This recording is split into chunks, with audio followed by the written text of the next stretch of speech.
Hello, hello. Yo, what's up? Yo, dude, how you doing? I'm tired. How about you? Oh, same here, man. Fuck. Oh, We're living the life, right? yeah. Sleepy. Yeah, definitely. All right, dude. So, as I do with everybody, if you wouldn't mind telling me your race, your league, and your average kind of playstyle you like to go for, we'll get this shit started. Yeah, I'm Taryn, Diamond 3, and I have like different play styles versus each race.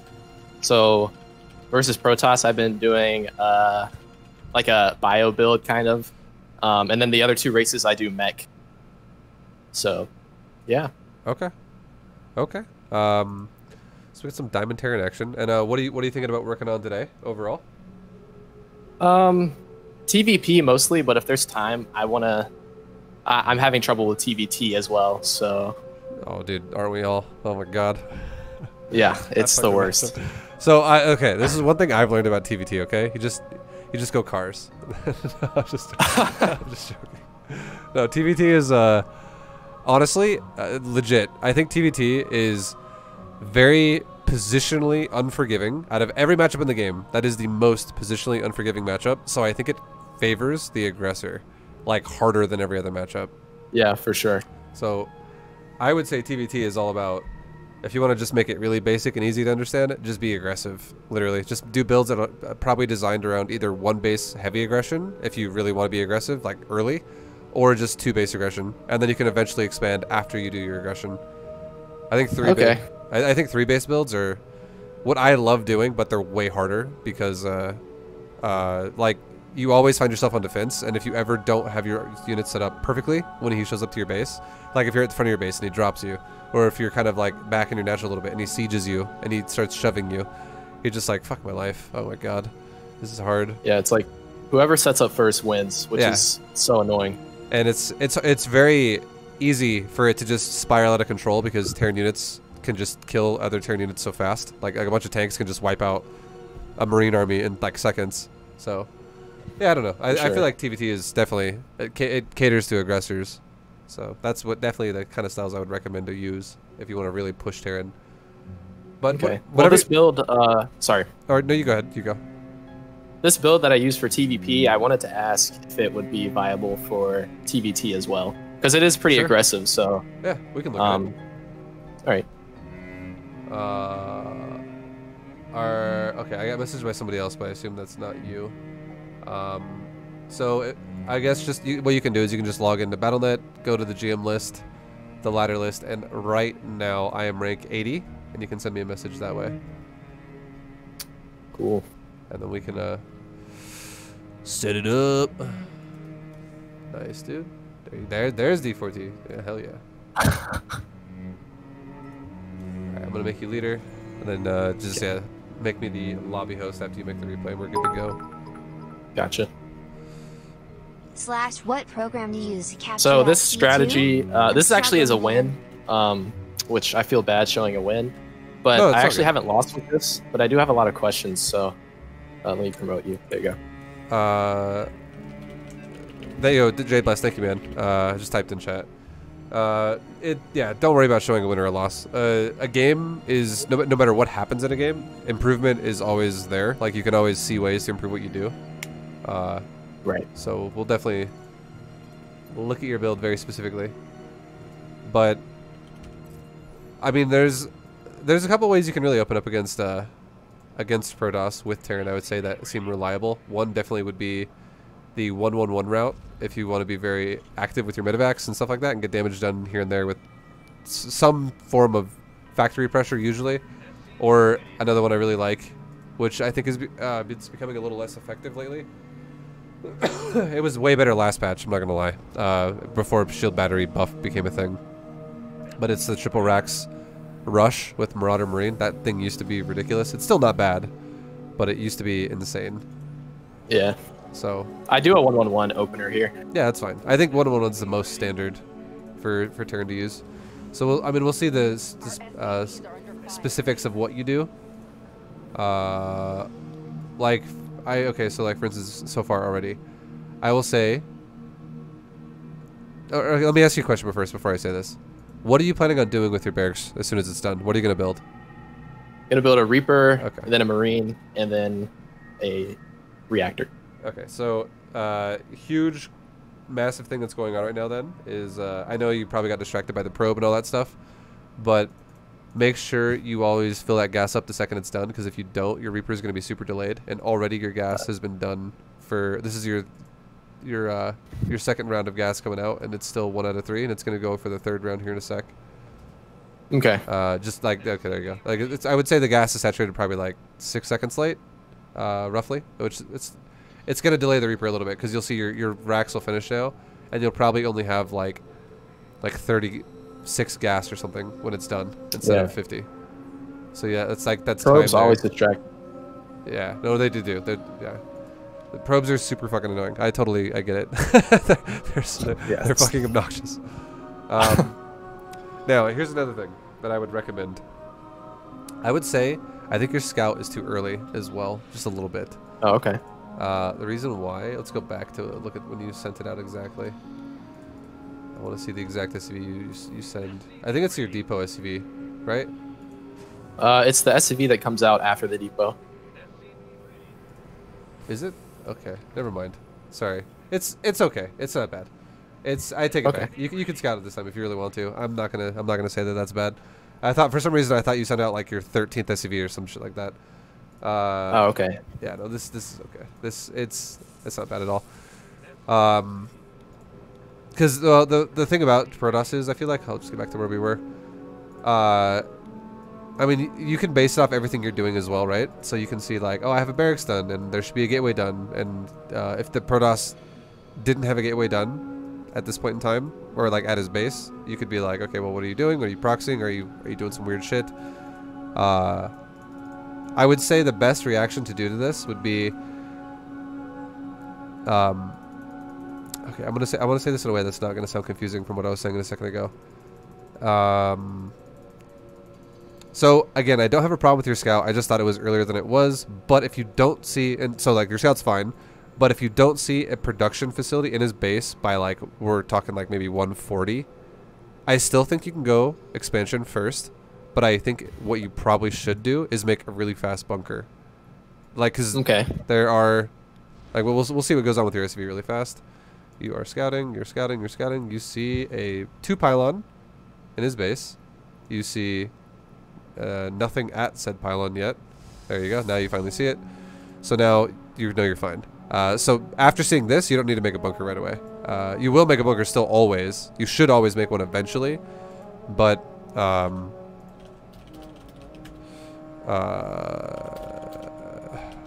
sorry. Yeah. You should always make a bunker eventually, but basically, the timing of the bunker should be based off of how aggressive you think your opponent's going to be, and this is very standard. So you don't need to rush. You don't need to rush the bunker. You would, however, need to rush the bunker though if I would say this was, not here. I'd be like, okay, well, yeah, like probably make a bunker very fucking fast though, because you very high chance you're getting proxied.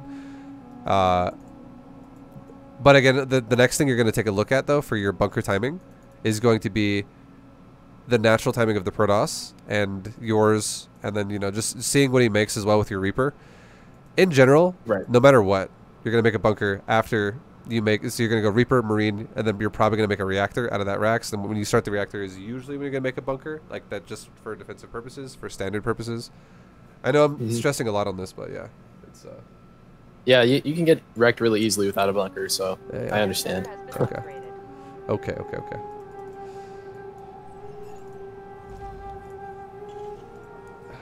So also about the bunker, actually, sure.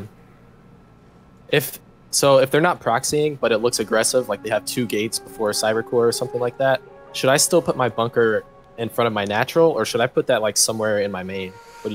If you're gonna put the natural at the natural, you should always put the bunker in front of your natural. But if you're gonna put the bunker, if you're gonna just see aggression and you're gonna be like, oh shit, okay, double gate opener, and I haven't started my command center yet, maybe I want to CC high ground. Then it would be fine to put the bunker like close to the mineral line at the base of the ramp. You could put the bunker on the low ground if you want to, just to kind of cover the low ground so you can eventually lift and land. Or you could even, like, I would say that's, yeah, I would say don't put the bunker on the high ground unless you, like, for sure know it's straight up one base all in. Okay. Yeah. But if you're thinking aggression early, like 2 gate opener, you could definitely put the bunker, like, further back, closer to the ramp. All right. But yeah, like where you're putting it now, that's great. I love it. You're doing it as well right after you started the Marine, or right after the Marine. This is perfect. All G. I do think your SCV stayed around a little, maybe too long, though. I want to see when your SCV... I want to watch your SCV for a second here and just watch and see his patterns of movement. So you scouted the gate, the core. You scouted both pylons already. That is guaranteed that this dude is not proxying you right now. Then you kind of go here. And I don't mind that you stay here for a second to look at Chrono Boost.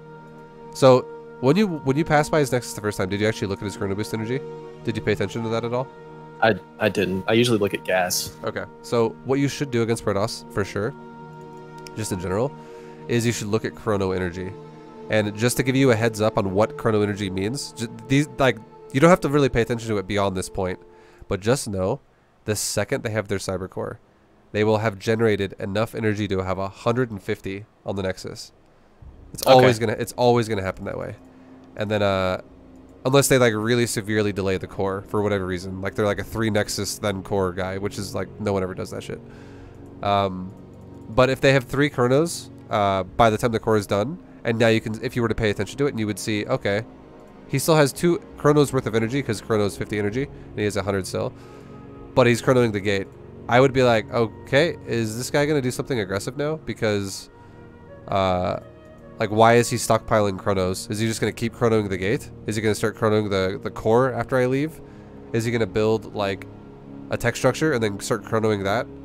So those are things to note that are like, the more chrono he saves, the more likely he's going to do a timing. That's what I would say. Like, why is he not going to chrono probes and then chrono probes later? It doesn't make any sense. If he's going to, like, it just means his build again is inefficient if that's how he plays it. It would be like you waiting to cast mules for minerals until you have like 3 mules at once. You know what I mean? So it's like you could have used that a lot earlier too. So yeah, it just seems awkward for probes now. It seems like he's going to do aggression. So paying attention to chrono energy for your first scout is really important. And then like right now, as soon as your Reaper is on its way to his base, I think you could totally send your SCV back. And there's only one reason I would ever say leaving the SCV at his base would make sense, and that is if he already had a natural throne down, which I would say would be more standard. His build already seems a little off. But if you wanted to build like a bunker behind his mineral line at the natural and be really like, I don't know if you've ever seen Terrans do that, but it's fucking annoying basically for Protoss. Yeah, I didn't think of that. Yeah, so you could do that too if you wanted to keep it around. Otherwise, if you don't want to build a bunker aggressively and be annoying like that, you should just send it home now. The second you see the core done and you see the chrono energy, you just go. Just be like, all right, cool, I'm done. I'm out of here. Gotcha. Yeah. Because again, I leave it there for a while. Yeah, I know. Yeah, because it's gonna die too. I'm pretty sure the stalker kills it. The main thing you just want to see though is you just want to see the initial allocation of chrono energy and then what he opens with initially. Like, does he open up with a build like yours, like depot racks command center? Does he go pylon gate nexus into a core? With this guy, he went pylon gate pylon core, and then he went pylon again, and then he made a nexus. This guy's build is very inefficient. It's not the greatest. And then he's also not chronoing at all. So you can see there's actually a second. Look at this though. Remember how I was saying, if he saves chrono, there's probably going to be some weird type of chrono allocation to something more timing based. He already has a second chrono on the gateway now, so that's 2 in a row. He's chronoing out 2 stalkers, and he might even do a 3rd one, which is definitely more of an indication that tells you, yeah, I really need a bunker, but you're making one anyways, which is perfect. So, yeah. But cool. yeah, like that. Just seeing the chrono energy, it tells you so much about how they're gonna play for the start of the game, like the opener. It really does.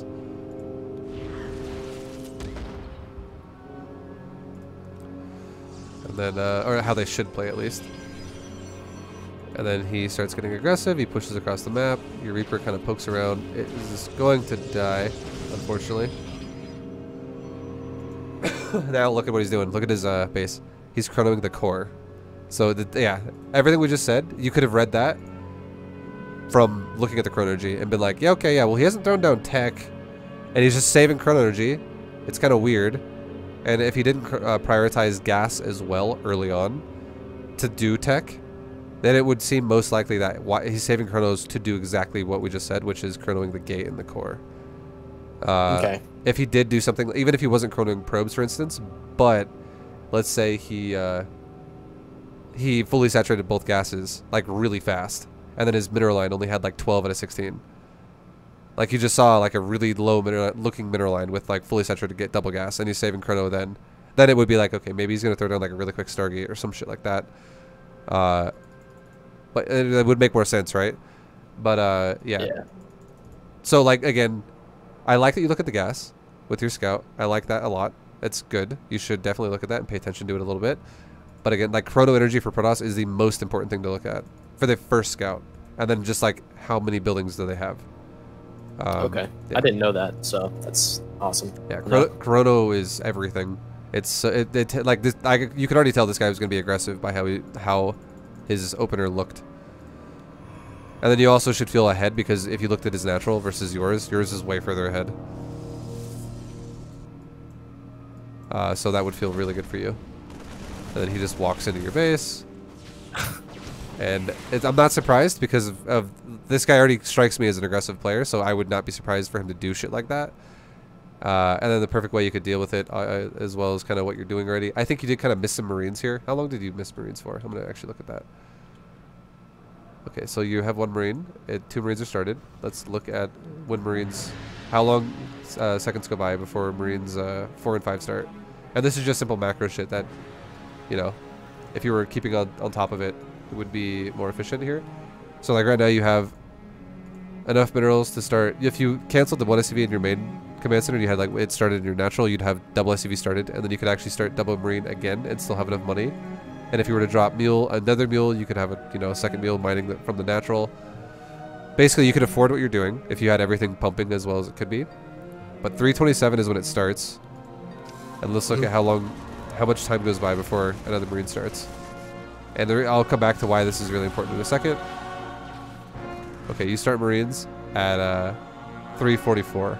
Jeez. So that's like... I could have had him out already. Yeah, that's what I mean. It's like 20 seconds of time that was missed, and you would have actually 5 Marines right now instead of 3. Because you would have 2 more... Like where that Widow Mine is in the ramp, that would be 2 more Marines as well walking with it. Yeah. And you could actually have 5 Marines shut these stalkers down, and if this guy does not recall that right away, guaranteed you're going to kill the stalkers. Because he can't kite you. He's like stuck in a corner. You might even kill them even just because. I think some Marines die here too, because and just trying to micro them. Yeah, and then when you start those Marines and he shows up with another stalker, so you would actually, like I said, you would have had like 4 and 5 here, and then you actually would have had 6 and 7 here as well, starting, or like coming down the ramp as soon as the ones that you just did build come out. And if for whatever reason you were intimidated to engage him, now if you have 7 Marines versus 3 stalkers, and he's taking some damage because he keeps getting poked by the bunker here and there, like you would easily crush this. And all this again comes from Chihuahua. Yo, Larissa, thank you very much for the bits. Chihuahua. All this comes from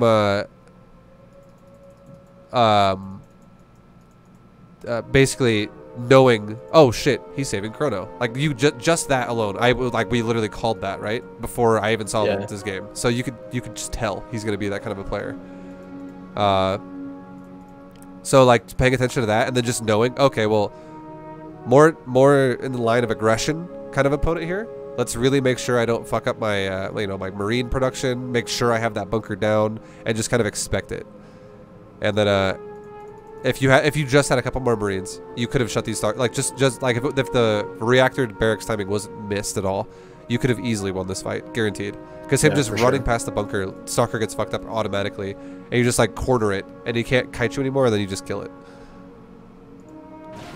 But now this is becoming a little bit more of an annoyance for you. You are still going to deal with it, it seems like, pretty well, but yeah, a little annoying for you.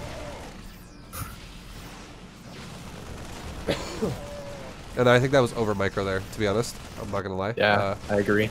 Yeah, I think honestly right here, the stalker dies. The second that died, and this medevac, and then I don't mind it that you wait until the medevac comes out, but like right now, if you just boosted that medevac and just moved it towards like where your Marines are, and then you just unloaded your bunker, and you just moved all 5 Marines and the medevac towards the stalkers, you would have probably lost no Marines, because what the medevac will do if it moves like that is it will heal. Actually, it has AI where it will heal the weakest Marine first. Okay. And then it'll like prioritize whatever's getting shot, essentially, because that's going to probably be the weakest Marine by the time it would get there. And if you boosted it right away, it would get there pretty fucking fast. Okay. And you don't even have to micro it. You literally don't need to like stutter step it forward and like kill the stalkers. Just move it and call it a day, and you will guaranteed kill these stalkers. And no Marines will die, because the medevac won't be stutter stepping. Because if you stutter step with everything selected, the medevac isn't actually healing when it's like moving around stutter stepping as well. But then you can just focus back on like going back to dropping your mules effectively, putting your saturation on properly, stuff like that. The more important macro elements. Holy shit! I don't know if you just heard that, but my god, thunder is loud as shit in my house. It's raining really hard right now. I hope my power doesn't go out. That would suck. Yeah, but yeah, just moving the medevac and the Marines with it, and that would have been super solid, easy peasy defense at that point. And then just focusing on the macro element of everything you're doing.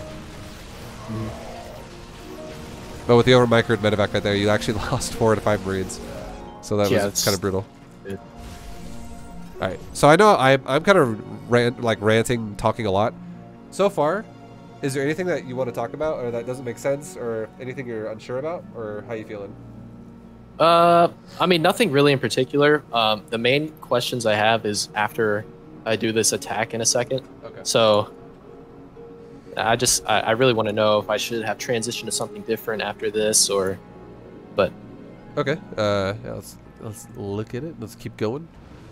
I will say this too, though, right now about your build. This is that moment when you need to make a choice, like right now. You need to make a choice as to, are you going to go for a 3rd CC, or are you going to go for extra production? And you need to make that choice like quickly, because if you choose to go for production and you delay it at all, your timing is going to be so weak. And if you choose to go for a 3rd CC, you definitely want to optimize getting that mule out as fast as you can, and getting ready to saturate your 3rd, and never miss SCVs as much as possible, so you can actually saturate 3 bases like as soon as you can. But like a lot of Terrans, when this happens, when they start going into the I'm gonna go drop you mode and they're gonna be aggressive, they just fucking don't do anything. Like they just stop macroing at this point, and like they're like, it'll be like, I'll make the command center at 540. Or I'll make extra racks at I'll make 4 of them at once because I can afford it, because I have 800 minerals, and I'll make those at 6 minutes because you're trying to get like a widow drop. So it's really important right now, like right around 5 minutes, to really pick and choose what you want. Honestly, even earlier with if you're going to go CC, you could probably do it even earlier than that. Like I bet you could make the CC at and this also goes in correlation with if you realized you were going to get hit by stalkers, you wouldn't have been slowed down as much as you were. And you probably could have made that 3rd CC at like 4:30. For sure. All right, so that medevac I would say is taking a wide detour. I know you're trying to avoid the Zenlaga though, so I'm not gonna question you on that. All right, and then I don't. I'm trying to think about how I feel about this right now. It's risky. I think the drop is not bad, but I think the move out is scary. And the reason why I say that is because you don't actually know what he's doing. You don't really know. And you do know, but you do know you killed 3 stalkers. But I would say if you lost like nothing to kill those stalkers and you just crushed it, I'd be like, yeah, this move out's great, because you'd have like 10 Marines with it, or like 12 Marines with it, and it would just feel more. I would feel more confident about it for you. But because, and like if you just shut it down quickly and you just kept mining and stuff like that, but because it actually slowed you down, I'm feeling a little bit more risky about your move out right now. Even though it still could work, it just seems more risky. And you don't, or go ahead.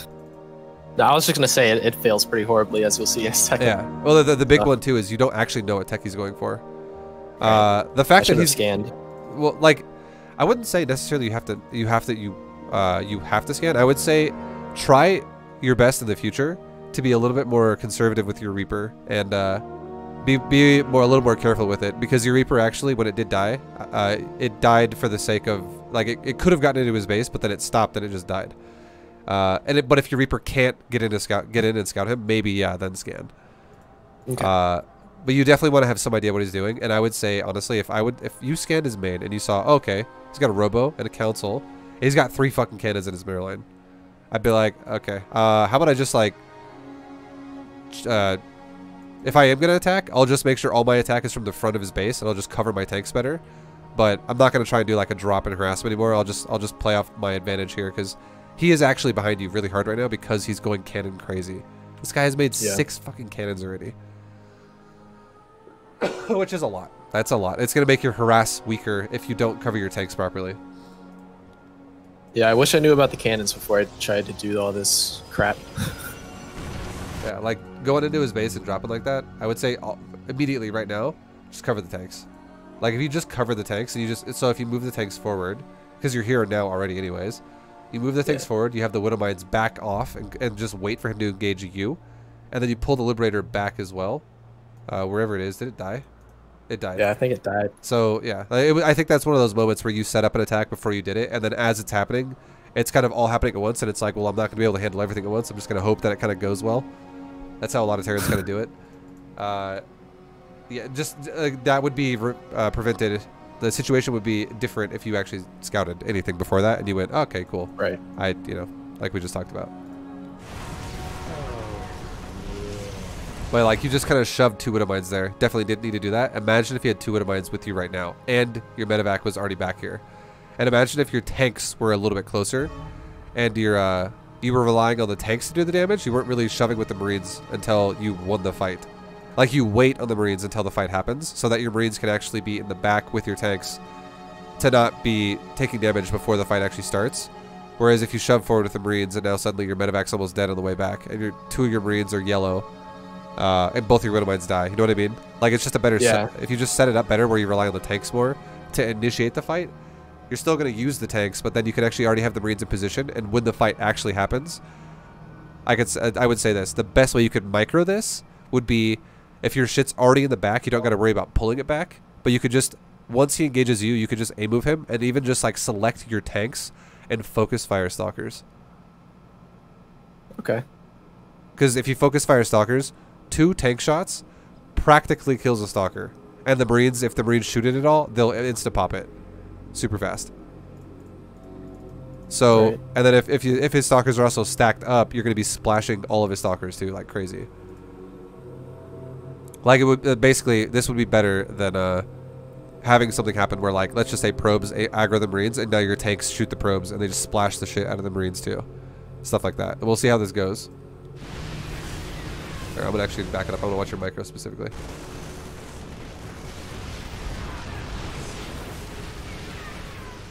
Your tank shots were good. Automatically, they were good. Those tank shots were baller. You actually would have dominated this fight if you just had Widow Mines there. Literally. Which you had. And also your Liberator. Like, if you had your whole army there, you would have destroyed this guy. You would have won the game right now. Not the worst fight, though. Even though, all things considered, what just happened, it's still not the worst fight for you. Because you reset his mineral line. You actually killed everything except for 2 Stalkers, and you lost everything except for 5 Marines. That's a good trade, because everything includes his probe line. And the fact that this guy's doing cannons like this means that he is super... It's going to be very hard for him to recover, because he's prioritizing heavily into fortifying his little 2-base turtle. And if he just lost a whole mineral line as well, that... How many probes did you kill exactly? You've killed 15 probes now. The fact that he's lost, like, so many probes, and he's only fortifying 2 bases, and you already have a 3rd base done, you're going to be able to bounce back from this attack way faster, and you should be able to maintain control over the game right now. Like, heavily.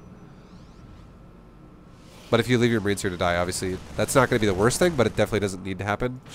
It's not necessary.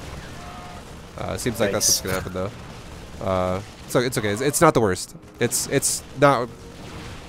Didn't need to happen, but it's not the worst thing, so we'll just move on from that. Right now, what should be happening for you, I would say, is kind of what you are doing, but I think there's a little bit of a delay on it. And check this out. Watch this.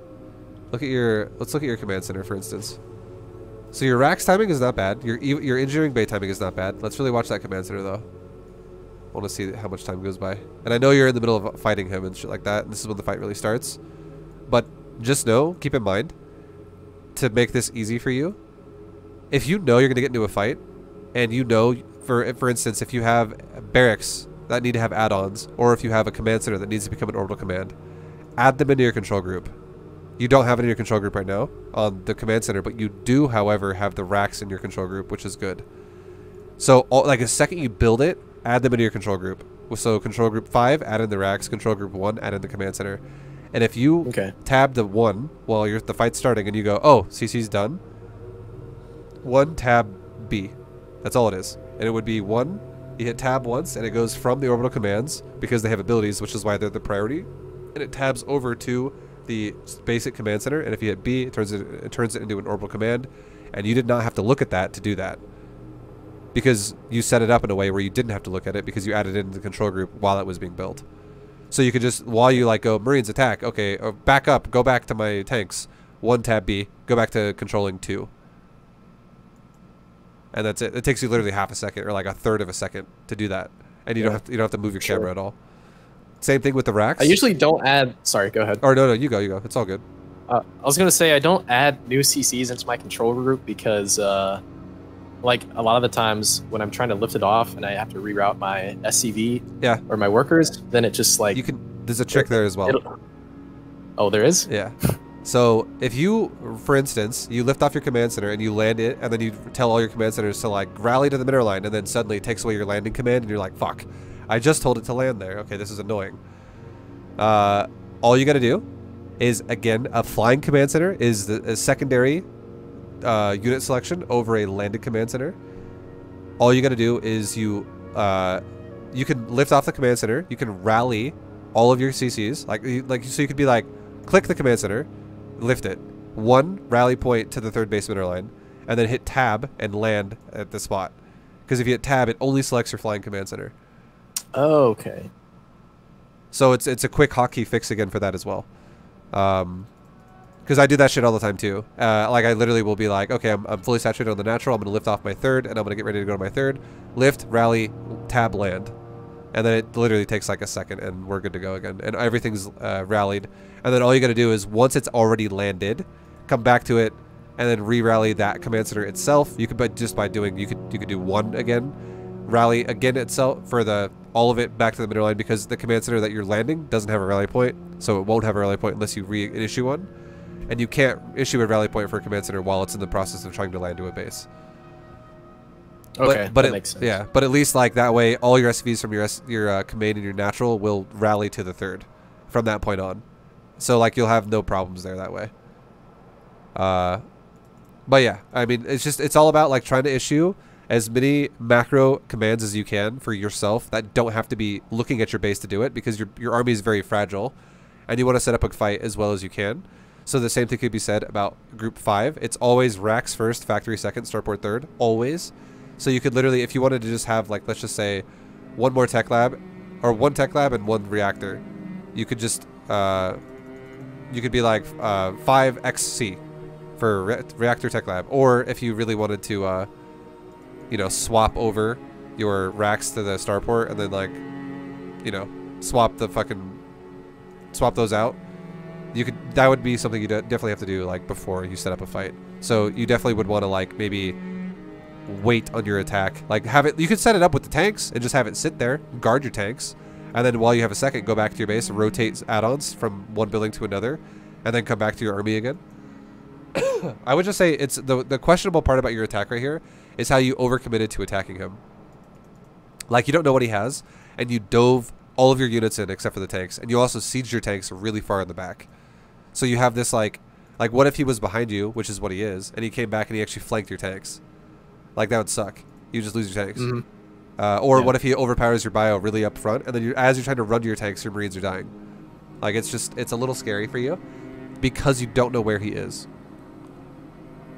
But yeah, good defense though. The foresight to reload your bunker and then siege your tank, that was good. And then again, like I said, overall the attack went well for you. It's just that this is the point I was trying to make a second ago. Your command center finishes at like 623 or some shit. 625. or 626. And now how long does it take for this command center to do anything? And you should also make it an orbital always before you lift it. Just throwing it out there. Okay. Because you want to, the reason why is because you're going to make it an orbital either way. So the amount of time when you're going to make it an orbital or when you're going to lift it and land it, like that's always going to happen. You're always going to make an orbital and you're always going to lift and land it. But you're better off having it lift with energy being generated because it's already an orbital. Oh, that makes sense. So you actually, you get a better benefit of having mules faster when you land, and you can drop like a second mule pretty quick after. Well, the reason actually that I didn't build the orbital that time before I lifted off, because I usually do that, but it's because I had extra SCVs on my natural. So I figured if there's SCVs there that I can saturate with, then the mineral gain will be pretty decent. You're not wrong. You're not wrong on that logic. But I would say to top it off even further, the reason why you're having so many SCVs on your natural is because your command center is delayed. Yeah. Your command center was it was delayed not only because it could have been built at like 4:30 and you built it at like 5:10 or something, but you also waited for maybe like 40 seconds or 35 seconds after it was done to then move it as well because you were focused on the fight. So if it's not delayed at all, it's definitely worth it to orbital it up. But you're not wrong if you have these delays where you're like, okay, well I'm just super oversaturated. I would agree with you then to be like, okay, well if you just need to get the saturation down and the mule can be sacrificed because like 8 SCVs are more important here, then you're not wrong. But that's something you definitely want to avoid in the first place. Alright, and then I agree with NXT Rex as well. I think how often do you like to use a Raven against Protoss? Are you the kind of do you usually use like the disable to like disable Colossus and stuff like that? Actually, I use the I forget what it's called, the armor, anti-armor missile. Yeah. Sure. All right. How many Ravens do you make usually? I usually only get 2, and then I start getting ghosts for EMP. Okay. Because I feel like Protoss just has so much shield, and that's why I get destroyed. Because normally I lose against Protoss, so I'm worried about the shield and defense of Protoss. So, how comfortable? Be completely honest. If you just, I'm not going to judge you. I just want you to be completely honest. How comfortable would you say you feel, like on a scale of 1 out of 5, out of microing your army in a big fight against Protoss? 5 being like you feel like a boss, and 1 being like you just feel like it all falls apart. Probably like a 2. Okay, and I would agree with you. I would say I feel like an answer you should give me would be like a 1 or a 2, and the reason why is because if you're Diamond, and if you're going Raven, Ghost, and Tank and Bio, your composition is so diversified, and it's making your life a lot harder than it has to be. And I think if you just did a style, honestly, where you focused on, I think if you added in tanks, I'm not going to say that's the worst, but I would say skip the Ravens and just focus on medevacs and just focus on Bio, and then literally just focus on things like making as much of it as fast as you can, like focus on your macro aspect of it, and then trying to set up like a fight, like one fight where all you got to do is literally at the most stim pack your army and siege your tanks. That's it. Or just stim pack your army and concave. Because if you use automated units, like for instance if you use like a Vikings for Colossus or Marine Marauder for everything else, and then you have medevacs, it's all automated. You literally just stim and you can just concave, and you can either kite backwards, like stutter step backwards, or stutter step forwards if you want to, if you think it makes sense. Otherwise it's just there to you know, just to be there. Someone in my chat says, I think Raven's good against DTs. I'm going to tell you right now, you don't play against, for me especially when I play against Protoss, I don't play against DTs like almost ever unless it's a DT rush. And if it's a DT rush and you make a Raven to be in part of your army to like just keep detecting DTs, that's fine. That's a situational thing where he opened DTs. But if you play against standard Protosses who don't open DTs right away, it's very rare that you're going to fight DTs. It's not like they're gonna make. It's not like every Protoss makes DTs constantly 1 by 1 by 1 by 1 and knows how to abuse scans. And then again, you also have scan. So like if he does make a random DT every once in a while, you do have the ability to scan him. But having to micromanage a Raven and a Bio army makes everything more complicated, and it makes your whole macro aspect and your micro aspect slower and weaker if you're not really comfortable with it. I will admit though, part of the reason I get Ravens as well is because of DTs. So. Whoever said that about the Raven. Sure. I mean, I think a lot of players freak out about DTs. And I think this is one of those things where it comes back to your scouting aspect. Your first scout, if he prioritizes gas heavily, and he also like if he like spins chrono and goes heavy on gas, okay? Like you just look at the Protoss and you're like, okay, this guy is like double gas before he expands. That is an indicator that he might go DTs. It doesn't guarantee that it's DTs. It just means that it's tech. But that's an indicator that, okay, DTs are a possibility. And let's say your Reaper comes back and you scout a Twilight Council at first, after his tech. That's another indicator. Okay, it could be DTs. And that would be a moment where I'd be like, okay, well, now maybe you can make the Raven or make like a missile turret defensively because it's more DT-esque.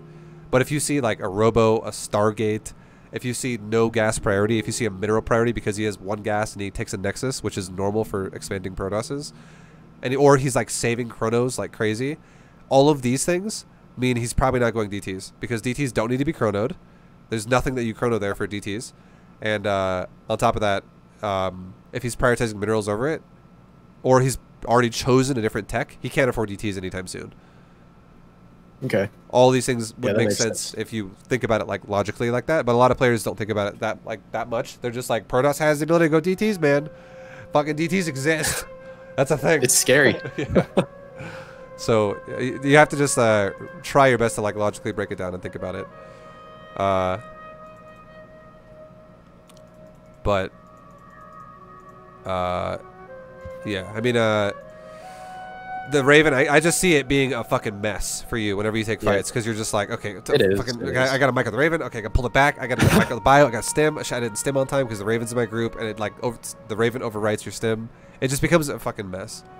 You're exactly right. There's a fight later on that you'll see where I have a Raven, I have 2 Ravens and a couple of Ghosts, and like I have control groups for the casters, and it's like crazy, and my Marines get way too close to his army. Yeah, it's one of those.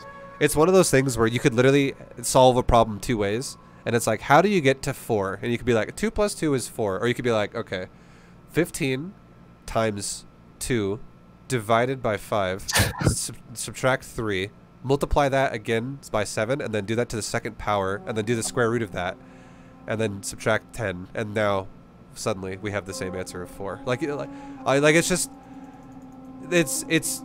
You could deal with Protoss in multiple ways, and this is so fucking complicated. Yeah. It's more than you can handle right now as a Diamond player. I would say even a Masters 1 player would struggle to deal with a composition of tank, bio, medevac, Raven, Ghost. Like, things could fall apart so fast because if you don't have it flowing, like you don't have like just the muscle memory to like make everything just go really well together, it makes everything super complicated. For sure. And all so you would say that, sorry, no, you guys. Bio transition is like, is that the best choice for Protoss? Because I was always losing when I went mech versus TOS, and then I tried doing this. I think Bio's fine. So, I think honestly, what I would say I would want you to do is maybe make a medevac off of your starport for the Widowmine drop or whatever you want to do, and then have that starport make maybe like 2 reactors, but don't actually use the reactors. Just like make a reactor, lift it, land it. Make another reactor, lift it, land it. And put those next racks you make on those. Because you can't afford to make like a shitload of medevacs that fast, that early. It'll be way too expensive. But then after like you make it like, let's say 2 more reactors on for like future racks. Well, you could honestly you could make a tech, you could make the medevac, and then you could make a tech lab, lift it, land it, make a reactor, lift it, land it, make a reactor. And you could use that tech lab that you just made to put your initial racks onto it to start getting stim pack, and then you could make more like the racks that you initially had a reactor on. You could then put more racks on that, or if you saw it was a good idea to get more Widow Mines, you could make maybe the reactor on the. You could swap over the reactor to the factory, whatever you want to do. But I would say just use your starport as initially making a 1 medevac for harassment purposes, and just have it be an add-on creator for the next seriously the next 90 seconds. Okay, that's a good idea. And then and then it just goes into just making, and then you actually will use a reactor on it eventually, and it'll just make medevacs from then on. And if you scout with your harass, because you have the Reaper harass, and then you have the Widowmine harass. If either one of these harasses pick up on the signs of DT, like he could go DT, you just make a medevac, or you just make a missile turret, because you're being active anyway, so you have potential scout ways either way. And if you go 1-1-1. If you go 1-1-1, The only way you would not see DTs before they hit you is if your opponent never expanded. And you should have figured that out with your Reaper by then. True. So you have the ability to know if he's going Reaper or not if you just pay attention. You just have to use your harass as scout, not as harass. Like, focus more on... You could do a really basic, like, what am I drop like you did, but focus more with that on just reading his base and going, what are you going for? Instead of, how many probes am I going to kill? Okay. And then once you get better at the game, you can read his scout like really fast, and you can then focus more on what are you going for, or sorry, how many probes can I kill? While I just really quickly figure out what are you going for. But yeah, for now I would say focus on the scout, and then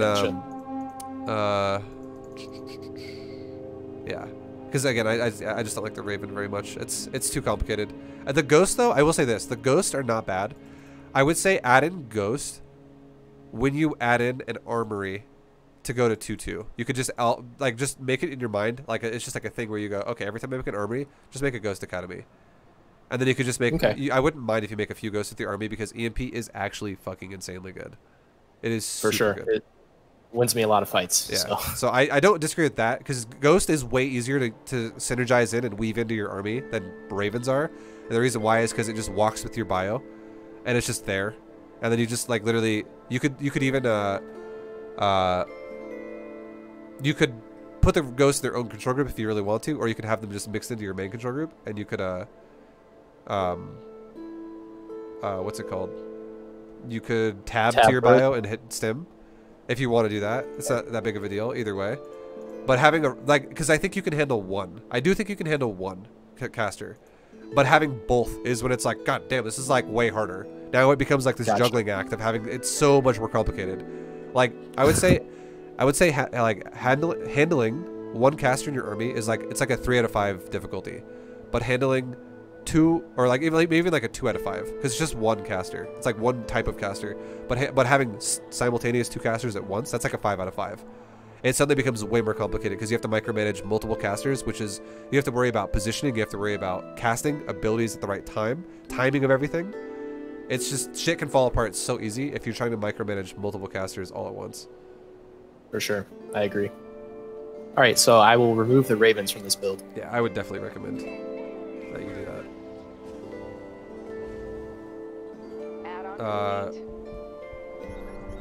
Then you push. And I pushed here because my 1/1 was about to finish. Yeah. So.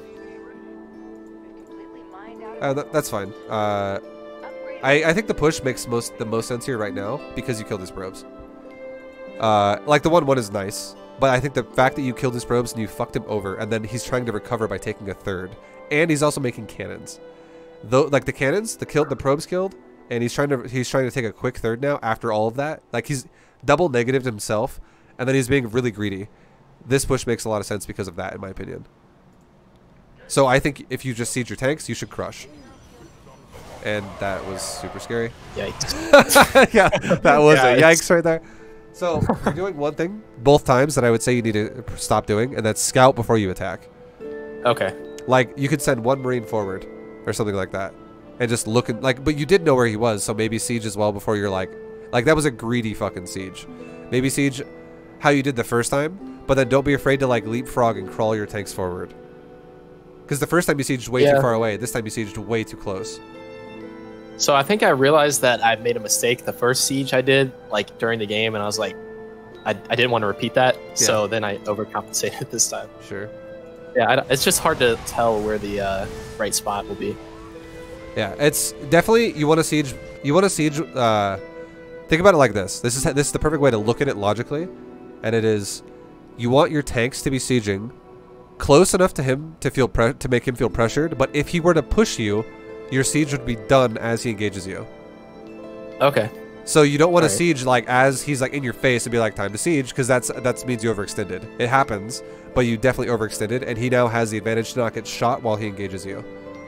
You want it to be that if he's gonna engage you, the second he starts walking towards you, you get free shots off on him because he's walking into your tank line. Yeah. Okay, that makes sense. Okay, and I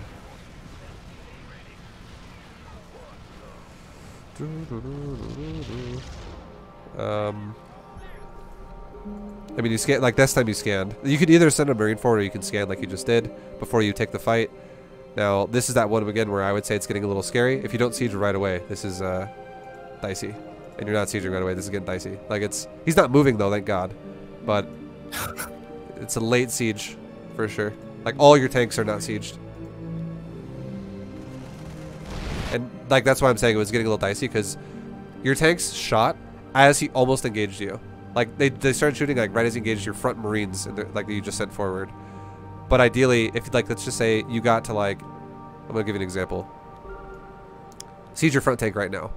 You know where he is. You know he doesn't have a ton of units, but you know he's right there. And if you siege that front tank right now, it can cover more of your army if he engages you. Like just if he's like time to go, and he just goes for it. So I would say siege the front tank already right now, and then siege like maybe tank number 2 like now, where it is, and then you can send like tanks 3 and 4 maybe a little bit further forward to where like you'd still be driving around like you are now, and then you'd siege tanks like 3 and 4, but you would already have had tanks 1 and 2 sieged, and you could see this Archon right now, and if you had sieged tanks 1 and 2, you would already shoot that Archon right now. Okay. So you're just gonna like maximize getting more shots off before he really commits to you. And the way you would micro this is you would just green box it. You could just like green box 1 tank, siege it. Green box 1 tank, siege it. Like just click it with your mouse.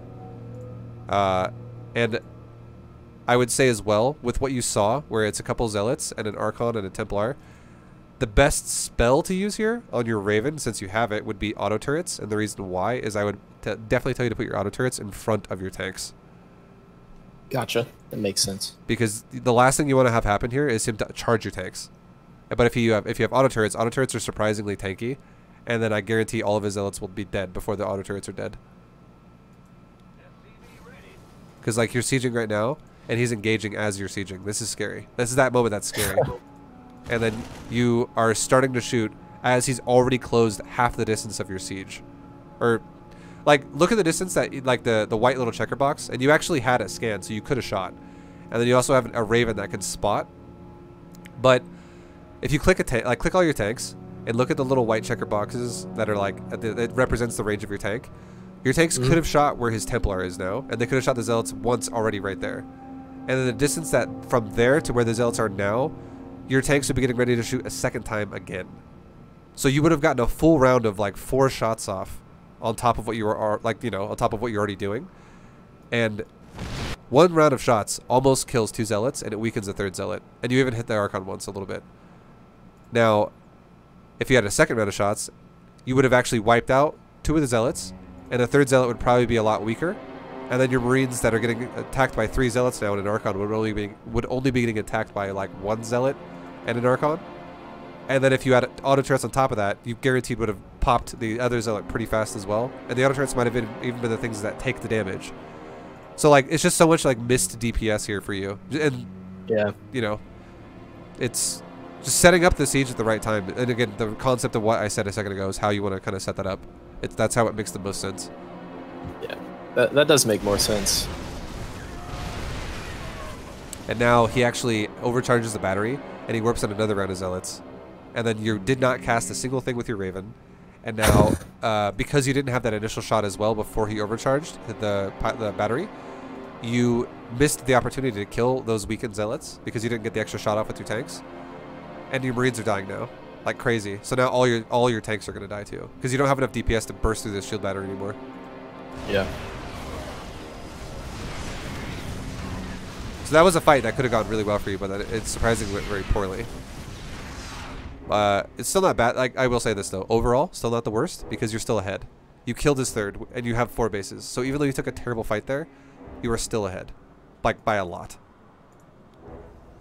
I can definitely tell I made mistakes here because just the simple fact that when that started, he had like 46 supply and I had like 120. I feel like I should have won. Yeah. Like also, the other reason too, here's a big thing too. It's not even including the fact that you made a Raven, which again, like you didn't even use it in that fight. Yeah. Because it's again a complicated thing. It makes it way more complicated. But imagine if you just had some medevacs. And you actually like healed your bio through the DPS as it was hitting you. Because it was 1 Archon. That was his only DPS was really 1 Archon. and it was just zealots. And it wasn't even a shitload of zealots. It was only like 6 zealots. So it's not even like crazy DPS all coming out at once. And if you had a little bit more bio and a little bit of medevacs there, like 3 or 4 medevacs with maybe like 30 Marines or 20 Marines, like we'll say 20 Marines. 20 Marines and like 3 medevacs. You would have crushed that super hard because you could stim, and you didn't stim either. I don't think you stimmed at all. I did not. And again, it's because you're trying to like, it's if the Ravens in your group, shit just does not happen. You know what I mean? It's as we talked about earlier, and you even agreed with. So yeah, just standard bio tank or just bio medevac, so fucking easy for you, so strong. And now you have another Raven that's gonna fuck everything up for you again. And you're making another Raven. Yeah, you have like no medevacs with this playstyle. Definitely you need medevacs. 100% need medevacs. Because if you're not gonna stim, like a medevac with stim bio is so much more valuable than just having a couple Ravens. By far. Yeah, you're right. And it's easier too.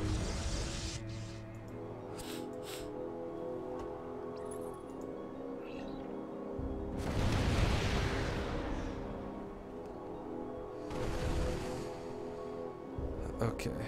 Yeah, I don't like that I ball the army up like this, but I just my brain is so small that I can't handle multiple armies at once. I don't think it's that I don't think it's that like you can't handle it because like you just don't know what you're doing in terms of like your brain is small. I think it's just that it requires experience, and what you're doing to yourself right now is you're giving yourself bad habits.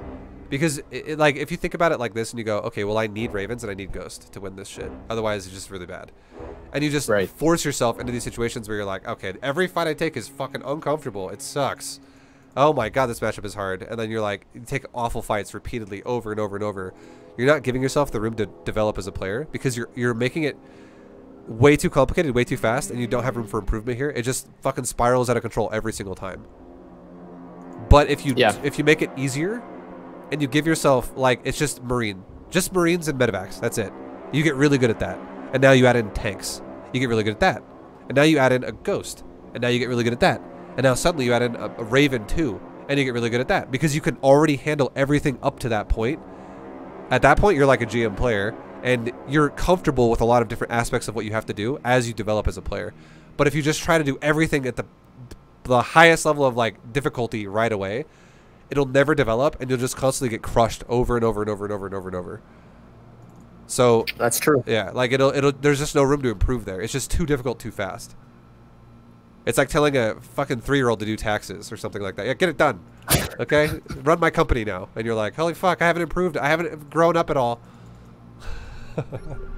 Well, I just about the siege tank thing though, like well, you said focus on medevacs and Marines first, then add in siege tanks, and then whatever else. Yeah.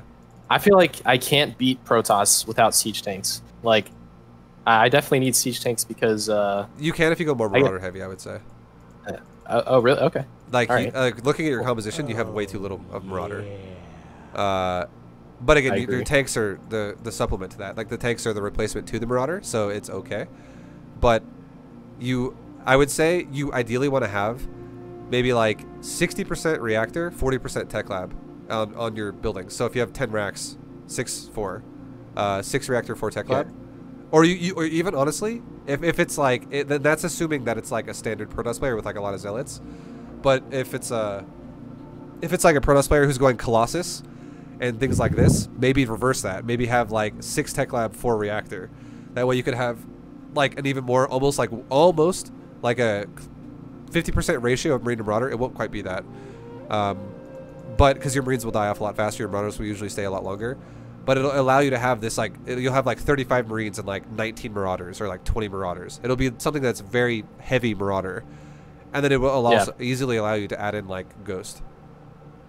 Because you have so many tech. One thing I hate about Marauders though is that like they are great versus Stalkers and Zealots. I will say that, but it's just like if the Protoss transitions to Skytoss and like I don't see it and I just have a bunch of Marauders, then I'm fucked. Well, the playstyle of Marauder is definitely controlling the economy of your opponent. And you can do that a lot more effectively because you're not trying to do these really crazy, hard to micro compositions of like Ghost Raven. Yeah, that's true. You're going to be a lot more active on the map. You should have things like a Marine here and there going and scouting like expansions, being like, okay, do you have a base over here? Do you have a base over here? Like whatever. You just see how greedy he's being, and then because you're doing an army that's way easier to micro, it allows you to macro more fluidly, and you can do timings a lot faster. Okay. So you'll have the ability, like if you went Marine Marauder this game, I could totally see you just running this guy's bases over repeatedly, over and over and over, and then you just add in Ghost for the fact that he has Templar. Throw some EMPs on it, like scan him before you engage, throw a couple EMPs at his ass, and then just go back to your the result. Jesus, I'm talking so fast here. You just go back to your standard after you get the EMP off of going, okay, I'm just gonna stim pack Marine Marauder into your face because I just EMP'd the crap out of you. All right, that makes sense. Yeah. Definitely sounds a lot better than what I'm doing. Yeah, because like with what he has right now too, like you just saw him with the edge of your army, or the edge of his army with your scan.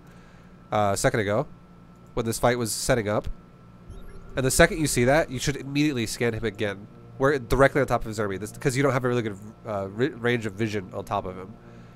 So if you did scan him right now and you saw everything, you'd be like, holy fuck, that's a lot of stacked Templars, and you have a Ghost that can totally impede that. So if that was your priority, and you know, when you're gonna set up the fight, I love that you sieged your tanks where you did. This is a good siege. And if you just walked your Ghost forward and went, like just EMP the crap out of those Templar, you would not deplete all of them, but you would definitely get rid of some of the storms, and you would, like he possibly could have, because it would remove 100 energy off of every Templar, but it would also deplete all of the Zealot shields that are in the area, all of the Templar shields in the area, and if you even hit the Archon as well, it would just weaken the Archon. And if you push forward then, it would be way easier for his Zealots to bleed out. And like the perfect way to micro this, literally, this is how I'd say to micro this fight. You don't have enough EMP energy to deplete the Templar entirely, but you can deplete a lot of it. EMP first, and then green box, and siege your tanks like you did, and green box your Marines, and spread them out around your tanks. Let him come to you. Okay. Do not just stim back, do not run into his face. Let him come to you. And when he comes to you, okay, stim. That's when you stim, is when he comes to you. And you're already pre-spread. And then if he doesn't come to you, you can poke him with a little bit of units. Like maybe take like your 3 Marauders and like 5 Marines behind it, and go poke that shield battery, and then go poke that cannon, and go poke the gas probes. So like you don't send your whole army at it, you just send a chunk, a little tiny chunk of it, like 10% of your army, or like 20% of your army, to go poke his economy or something like that, to force him to react to you. And then as soon as he reacts to you, you're already, again, you're pre-spread, you stim, and like his storms now are way less effective. And it's way easier now for you to green box where he storms you and just move out of it, because you're already spread, so your whole army is like not getting hit by one storm, just a chunk of it is, and you can then run out of that chunk army out of that storm. Okay. So that's kind of like forcing him to fight on my terms. Yes, exactly. Yes. Okay. And there's a lot of green box micro that goes into play with Terran micro, especially with bio. So you definitely shouldn't always be running group 3 or whatever it is, whatever your army group is going to be. Don't just run the whole army back and forth, back and forth, back and forth. Just green box it once the fight starts. Like literally the chunks that need to be microed. Because he is melee. He is melee. So he will engage into you. You do not have to engage into him. Because you have siege and you have range. Like range alone is already, you don't have to engage into him. You can just kite backwards or whatever. But the fact that you have siege means you can force him to engage into you, because if he doesn't, he's going to slowly die. And like I see, like your whole army is grouped, it's clumped. I imagine what you're going to do is you're going to stay clumped when this fight starts, and you're going to get stormed like fucking crazy. And you probably won't EMP, and you probably won't use your Ravens. So you're getting stormed, you're getting stormed. You just EMP'd, but in the time it took you to EMP, half your bio army is already dead. So that EMP should have happened earlier. It was not the priority right now. The priority was definitely to get the fuck out of those storms, right? To move. And look at the Ravens. They still haven't been touched yet. The Ravens haven't even been used, and the fight is already kind of being decided at this point. And now I thought I used Ravens. Oh my god. Well, this is what I'm talking about. This is why I'm like, do not fucking make it so complicated, because this is what I expect to see. Like, I do not expect someone to be able to handle Ghost and Raven and all this shit unless you're literally already like GM. Right. Okay. And now he's pushing you again, but your tanks are just doing work right now. They are, even though that wasn't the greatest fight, their tanks are crushing. But now you're unsieging. I hope you don't go too far forward. Yeah, I hope you like do slow leapfrogs, and you do it fast. And you have a 3rd Raven now. It's so cringe. So it's going forward. Okay, your siege was good again. You didn't overcommit. That was a leapfrog. That was great. Because you're going to be fully sieged before he engages you again. That was perfect. And now you're getting free shots every time.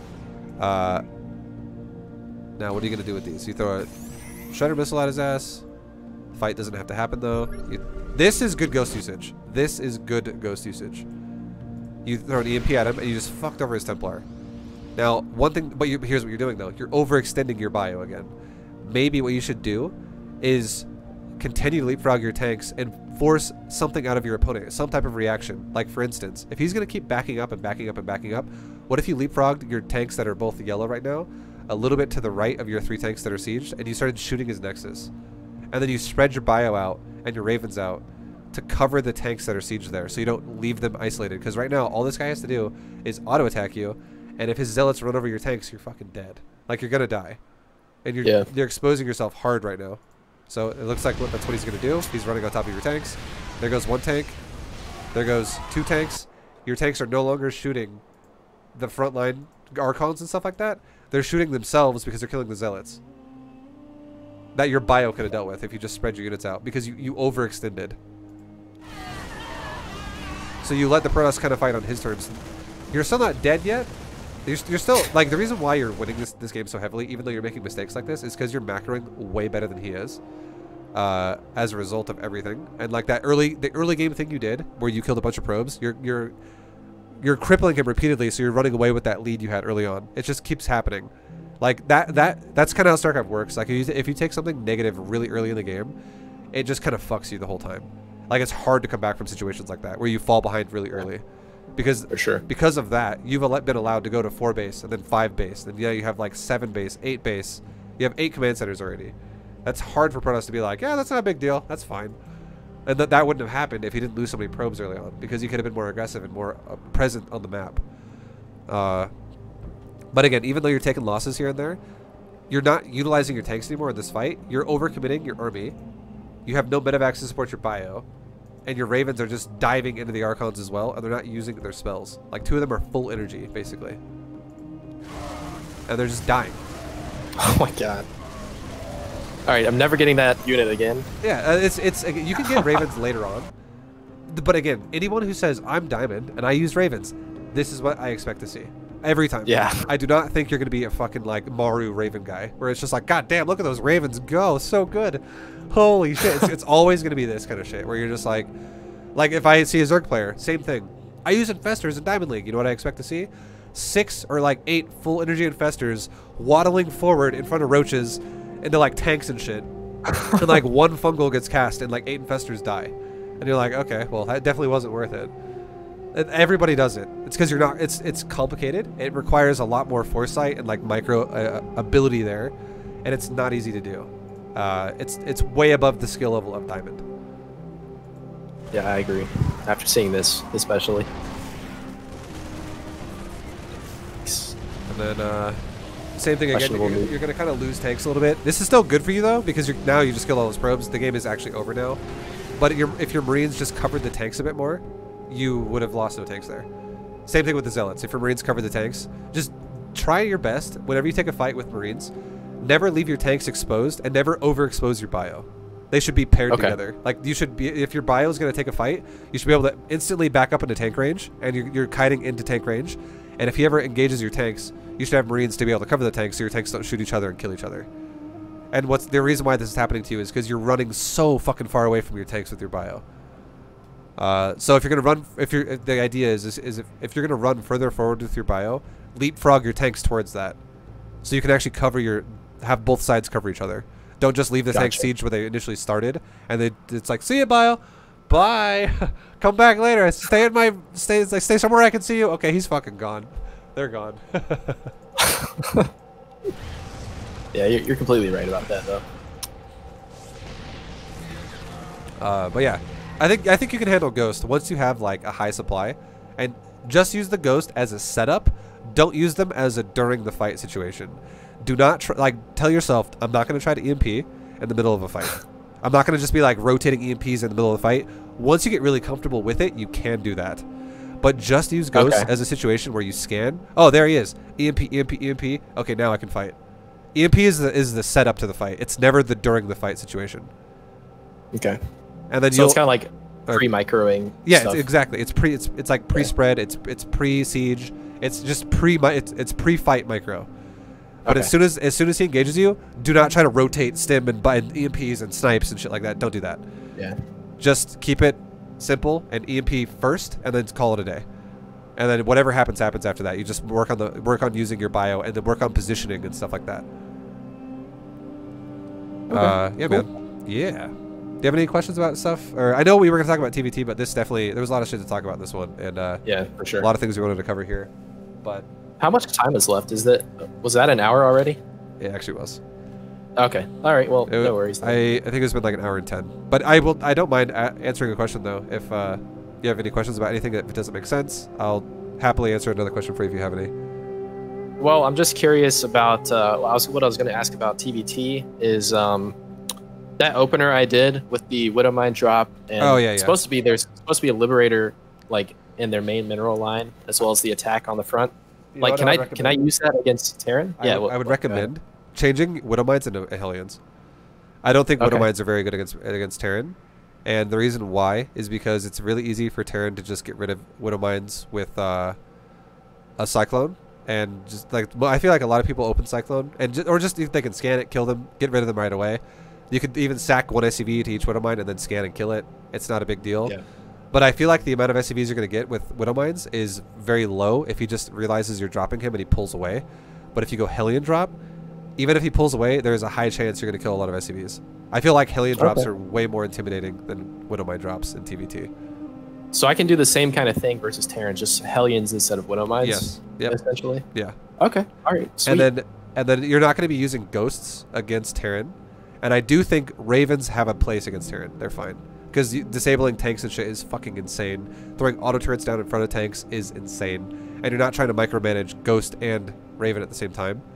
And you could also do it to where like you make maybe like one or two. If you want to try, you can make like one or two Ravens against Terran and then switch it over to a reactor and start making medevacs. I think one of the biggest things you fucked up on here was you just never made medevacs. Yeah. You made Ravens all game. But again, you don't need Ravens against Protoss. You really don't. Okay.